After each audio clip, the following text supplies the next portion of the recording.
stupid, naive Charles. When Edward VIII passed away, the Queen agreed to let him rest forever in Windsor Park. At the funeral, Charles was overcome with grief. After the ceremony, Mrs. Simpson handed Charles Edward's belongings. Mentioning Camilla, she solemnly gave him 2 pieces of advice: never betray true love, and beware of your own family. Simpson's grave tone made Charles's heart sink. Not long after, Charles graduated from Cambridge, said goodbye to his family, and was set to attend the Royal Naval College, where his father, Philip, had once trained as a young man. But unlike his father, Charles struggled in training. The only thing that cheered him up was Camilla's frequent visits. They shared many sweet moments on campus. Charles became addicted to long phone calls with her, never realizing she was still secretly seeing her ex, Andrew. Over time, his longing for Camilla grew out of control. When his great-uncle Mountbatten came to inspect the college, Charles worked up the courage to ask him to help bring them together. Mountbatten was taken aback. He hadn't expected Charles to be serious. She's the one. Realizing the gravity of the situation, he immediately went to consult the Queen Mother. They split the work clearly.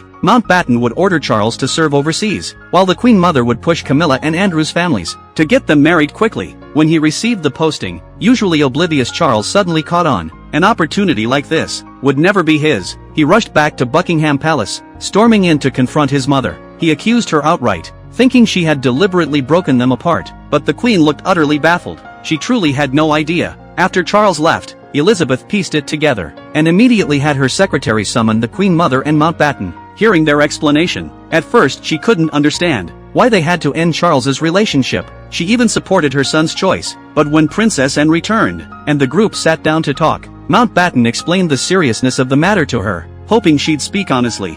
She likes Charles, but she's obsessed with Andrew. Through Anne's account, the Queen finally realized her son had been a backup all along, played skillfully by the seasoned Camilla. She acted on the spot, ordering Mountbatten to break them apart, but Charles refused to listen. It wasn't until Camilla called to personally announce her engagement that he broke down in tears. In the end, Camilla and Andrew's wedding went ahead as planned. The Queen Mother attended in person, while Charles boarded a naval ship for his overseas posting, his heart heavy with loneliness. By all accounts, their story should have ended there, but we all know, this doomed romance was only buried for the future.